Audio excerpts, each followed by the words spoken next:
नमस्कार सगळ्या लहान मित्रमंडळीला, बालगोपालांना माझ्याकडून दिवाळीच्या खूप खूप शुभेच्छा तुम्हाला. मित्रांनो आणि मैत्रिणींनो, मी डॉक्टर संग्राम पाटील. मी इंग्लंडमध्ये असतो आणि मी वेळोवेळी यूट्यूबवरून, सोशल मीडियावरून बोलत असतो. आणि हा खास मेसेज जे आपले प्राथमिक शाळेत किंवा हायस्कूलला शिकणारे मुलं आहेत यांच्यासाठी हा मेसेज आहे. तेव्हा जे कोणी हा व्हिडिओ बघतील तुम्ही तुमच्या मित्रमैत्रिणींना देखील पाठवा. आणि तुम्ही पालक शिक्षक असाल तर प्लीज तुम्ही तुमच्या विद्यार्थ्यांना आणि मुलींना हा व्हिडिओ पाठवा. तर मित्र हो, मी खास काही मेसेज या व्हिडिओमधून तुम्हाला देणार आहे. आता मी अनेकदा इतिहासाबद्दल, या सण संस्कृतींबद्दल बरंचसं कॉम्प्लेक्स बोलत असतो, पण मी हे सोप्या भाषेत तुम्हाला सांगणार आहे. दिवाळी जी आहे मित्रांनो, दीपावली किंवा दीपोत्सव किंवा दीपदानोत्सव याला वेगवेगळ्या नावांनी संबोधलं जातं. हा अनेक वर्षांपासूनचा, जवळजवळ 1,500 ते 2,000 2000पेक्षा जास्त वेळापासून हा उत्सव आहे. याचे उल्लेख जे आहेत ते जुन्या साहित्यामध्ये आपल्याला आढळून येतात. सम्राट अशोकाच्या काळामध्ये देखील ही दिवाळी साजरी व्हायची. 1500 वर्षापूर्वी जे आपल्याकडे चीनी प्रवासी येऊन गेले किंवा इतर बाहेरचे जे प्रवासी आले आणि त्यांनी प्रवास वर्णनांमध्ये जे पुस्तकं लिहिलेत त्यात देखील या दिवाळीचा उल्लेख आढळतो. तर हिला दीपदानोत्सव म्हटलं जायचं. आणि तुम्हाला माहीत आहे का, 1500 वर्षापूर्वी दिवाळी ही फक्त बळीराजाची आठवण काढण्यासाठी केली जायची, हिला साजरी केली जायची. ज्याच्यात दुसरं कुठलंच काही कर्मकांड नव्हतं, उद्देश नव्हता. फक्त आणि फक्त बळीराजाची स्मृती म्हणून, बळीराजाचा उत्सव म्हणून ही साजरी व्हायची. तर आता हे फार बदललंय. नंतरच्या काळामध्ये याच्यामध्ये अनेक कथा आल्या आणि मान्यता आल्या आणि वेगवेगळ्या प्रकारच्या ज्या साजरे करण्याच्या पद्धती आहेत त्या बदलल्या. आता आजची जी दिवाळी आहे ना मित्रांनो, दिवाळी म्हणजे फटाके फोडायचे आणि लाइटिंगचा झगमगाट करायचा, हा अशा प्रकारचा उत्सव हा नव्हता. म्हणजे अगदी 50 वर्षापूर्वी देखील असा नव्हता. ही इलेक्ट्रिसिटी आली म्हणून आपल्याकडे हे झगमगाट सुरू झाले, आकाशकंदील सुरू झाले आणि हे वेगवेगळे जे कंपनीचे लोक ज्यांनी फटाके काढायला सुरुवात केली म्हणून हे फटाके आले. पूर्वी फटाके नव्हतेच. दिवाळी ही अत्यंत शांत वातावरणामध्ये साजरी केली जायची आणि हजारो वर्षापूर्वी जेव्हा दिवाळी साजरी केली जायची तेव्हा दिवाळीचा अर्थ हा असा असे की आपण या काळामध्ये जास्तीत जास्त तप करायचा, साधना करायची, जे गोरगरीब गरजू आहेत यांना दान करायचं आणि आनंदाने अशा प्रकारचा हा बळीराजाच्या आठवणीतून उत्साह साजरा करायचा. परंतु कालांतराने जशा प्रत्येक गोष्टी बदलतात तसा दिवाळीचा सण देखील बदलला. आता दीपोत्सव जो आहे मित्रांनो, तर याचा अर्थ काय आहे? दीप उत्सव म्हणजे फक्त आपल्या बाहेर जो अंधार आहे, रात्रीचा जेव्हा सूर्य मावळतो, लाईट्स पूर्वी नसायचे, त्यावेळेला अंधार असायचा, याला प्रकाशित करणे एवढाच फक्त दीपोत्सवाचा उद्देश असायचा का? तर नाही. दीपोत्सव हा 2 अर्थाने होता. एक म्हणजे रात्रीच्या जेव्हा सूर्य मावळतो त्या वेळाला दीप लावून प्रकाश पसरवणे बाहेरच्या जगामध्ये. परंतु याच्यापेक्षा महत्त्वाचा अर्थ या सणाला होता आणि तो म्हणजे आपल्या मनामध्ये, आपल्या अंतर्मनामध्ये जो अंधार आहे. आता मनातला अंधार म्हणजे काय? तर आपल्या मनामध्ये भीती असते, आपल्याला राग येतो, आपल्याला आपण द्वेष करतो अनेकदा, आपल्याला मत्सर वाटतो, चिडचिड होते. या प्रकारच्या ज्या नकारात्मक ज्या भावना असतात याला अंधार म्हणतात. आपण अनेकदा अंधश्रद्धा पाळतो, अज्ञान पाळतो, यालाच अंधार म्हणायचे. आणि हा अंधार घालवण्यासाठी आपलं मन आतून प्रकाशित करणे म्हणजे आपल्या मनात ज्ञान जागृत करणे, या सगळ्या गोष्टींची माहिती करून घेणे, या अर्थाने दीपोत्सव साजरा केला जाईल. आणि आपल्या आतील मनातून दिवा जागृत करणे, याला दीपोत्सव खऱ्या अर्थाने म्हटलं जाईल.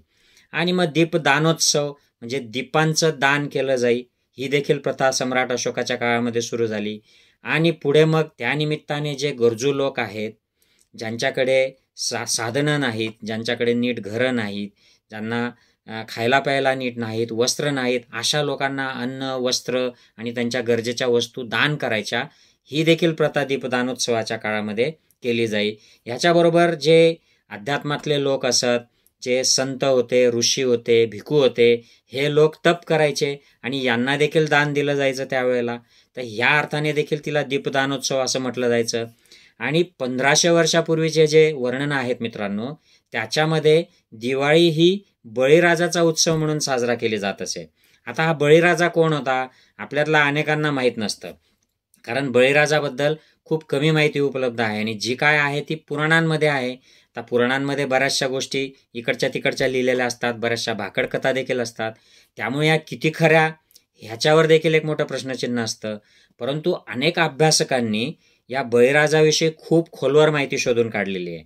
आणि हा बळीराजा जो होता हा अत्यंत न्यायाचा न्यायमूर्ती, हा समतेवर काम करणारा, हा बंधुत्वाचा प्रिन्सिपल तत्व पाळणारा आणि आपल्या प्रजेच्या सुखासाठी वाटेल ते करणारा, दानशूर असा, सत्यवादी, एकवचनी असा हा बळीराजा होता.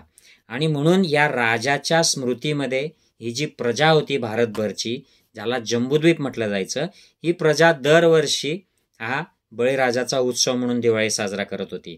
तर हा बळीराजाच्या आठवणीनेच आपल्या घरातली आई असेल, आपली बहीण वहिनी असेल, ह्या ज्या महिला असतात, ह्या आपल्याला जेव्हा ओवाळतात, भाऊबीजेला ओवाळतात किंवा इतर वेळेला ओवाळतात, तेव्हा एक मंत्र म्हणतात बघा, तुम्ही ऐकला नसेल तर सांगतो.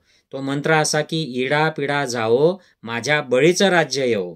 म्हणजे इडापिडा म्हणजे सगळ्या पीडा आणि दुःख निघून जावो आणि माझ्या बळीराजाचं जे अत्यंत चांगलं सुखासमाधानाचं, सुरक्षेचं राज्य होतं, सुविधांचं राज्य होतं, न्यायाचं, बंधुतेचं, समतेचं राज्य होतं, हे राज्य यावं. म्हणून ह्या आपल्या आया, आपली काकू, आपल्या वहिनी, आपली बहीण ह्या हा मंत्र म्हणत असतात. म्हणून माझी तुम्हाला सगळ्यांना आवर्जून एक विनंती आहे की आता बळीराजाचं राज्य येवो म्हणजे चांगलं राज्य येवो. आणि ह्या दिवशी आपल्याला अंतर्मनातला अंधार दूर करायचा आहे आणि बाहेरच्या जो जग आहे त्यातला देखील अंधार दूर करायचा आहे. गरिबांना मदत करायची आहे, गरजूंना मदत करायची आहे. म्हणजे काय, त्यांना फक्त फराळ वाटला दिवाळीचा म्हणजे झालं का? तर नाही.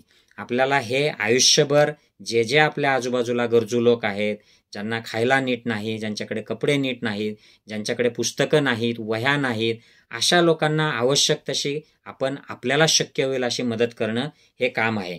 आणि त्याचबरोबर आपल्याला एक सगळ्यात महत्त्वाचा जो मुद्दा आहे तो लक्षात घ्यावा लागेल की दिवाळीला जर आपण खूप मोठ्या प्रमाणावर फटाके उडवले, खूप प्रकाश केला, खूप मोठा आवाज केला, खूप मोठा धूर उडवला, तर आपलं बळीराजाचं राज्य येणार आहे का? तर अर्थातच नाही. आपल्याला कसं राज्य हवं आहे की जिथे निसर्ग जपला जाईल, जिथे लहान मुलं, प्राणी, वृद्ध जे आहेत आपले आजी आजोबा यांना सुरक्षित वाटेल, जिथे झाडं, पर्यावरण हे सुरक्षित राहतील. पण आपण नसते फटाके उडवतो दिवाळीच्या दिवशी की जी दिवाळीच्या सणाशी संबंधित प्रथा नाही. ही जे व्यापारी लोक आहेत, हे जे इंडस्ट्रीमधले लोक आहेत, ज्यांनी फटाके बनवायला सुरुवात केली, यांनी ही प्रथा सुरू केली. याचा आपल्या संस्कृतीशी संबंध नाही, याचा आपल्या धार्मिक रूढींशी संबंध नाही. त्यामुळे या अशा स्वतःला हानिकारक, आपल्या समाजाला हानिकारक आणि आपल्या पर्यावरणाला हानिकारक अशी जी प्रथा आहे फटाके उडवण्याची, ती कृपया तुम्ही पाळू नका. माझं तुम्हाला आव्हान आहे की तुम्ही संकल्प करा की या दिवाळीला आम्ही आपल्या सभोवतीचं पर्यावरण अजिबात प्रदूषित करणार नाही आणि पर्यावरण चांगलं राहावं यासाठी झाडं वाढवू, झाडं जगवू आणि आजूबाजूच्या पर्यावरणामध्ये स्वच्छता राखू. अशा प्रकारचा तुम्ही निर्धार घ्या. तेव्हाच हे बळीचं राज्य येईल, तेव्हाच हा खऱ्या अर्थाने दीपोत्सव होईल, दीपदानोत्सव होईल आणि मग आपल्यासोबत इतरांना देखील, सगळ्या लोकांना दिवाळी ही आनंदाची वाटेल. नाहीतर मग फटाक्यांनी प्राणी घाबरतात, लहान मुलं घाबरतात, वृद्ध जे असतात त्यांना तर अनेकदा शारीरिक आजार होतात. एवढ्या मोठ्या प्रकाशाने, एवढ्या मोठ्या आवाजाने, अनेकदा तो धूर असतो त्याच्याने श्वास कोंडला जातो आणि त्यांना दम्याचा त्रास होतो, अनेकांना हार्ट अटॅक येतो, बरेच लोक मरतात, बरेच लोक जळून भाजून जखमी होतात. हे सगळं आपल्याला टाळायचं असेल तर आपल्याला फटाके मुक्त दिवाळी साजरी केली पाहिजे. त्यामुळे माझं तुम्हाला आव्हान आहे सगळ्या बालगोपालांना की तुम्ही प्लीज यावर्षी फटाके मुक्त दिवाळी साजरी करा, म्हणजे आपण खऱ्या अर्थाने आनंदाची दिवाळी साजरी करू. मित्रांनो, इडापिडा जाओ आणि आपल्या बळीराजाचं पुन्हा राज्य येवो. सगळ्यांना दिवाळीच्या खूप खूप शुभेच्छा. जय हिंद, जय महाराष्ट्र.